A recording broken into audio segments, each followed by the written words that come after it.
twamenye abantu twaraburanye twaciye mu bintu tumenyesha abantu ibintu bisigaye bigezweho bituma umuntu ashobora kuba yagaruka akaba trend isuguhanura urukumbi cyabazanye mu mwanya wa nabije cyabazanye nawe ukomeza wumve gutwika ukabikora mu bushishozi mu rwego atubwa ibyo bintu byagenda gute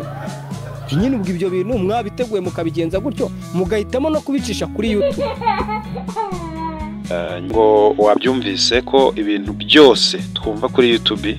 ntabwo biba ari ukuri akenshi 70 cyangwa se 60% ibyinshi ntabwo biba ari ukuri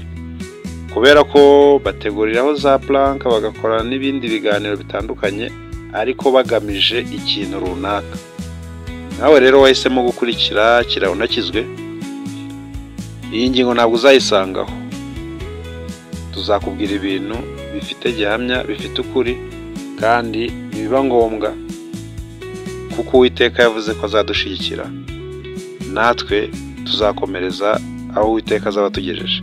Ngira ngo mubwire ngo mwirinde nyabona mwirinde nyuma reka dukomeze twumve bano bantu. Nahise mbona inkuru navuga yuko atakibana n'umugore uwo mwana wa kane mfite w'umukobwa yavuye kwibere kubera uyu mugabo pastor ariko hararisezera ni wa mwana usa kansanga yicaye nicaye ahantu akaza agashimasha imibere agashiramo akaboko kugira ngo ibyo byose bikorwe ari cyari kigambiriwe ari nacyo cyateye abantu gufunga urugo rwabo ariko nyamara guhunga urugo ni yindi mvugo yakoreshejwe kandi nyamara ntabwo ikwiye muri iki gihugu cy'u Rwanda ariko reka twumve neza icyo bano bantu bahungaga niba ari ukuri niba ari ibinyoma ariko ntabwo biri kunshikira neza sindi kubishikira neza kuko ndi kumva bifite bivugitse nabi ku bakozi b'Imana nk'aba natwe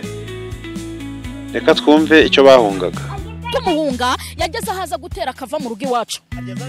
agezanye icyo gihe afite figo yakodesheje. None se mwebwe nk'abakozi b'Imana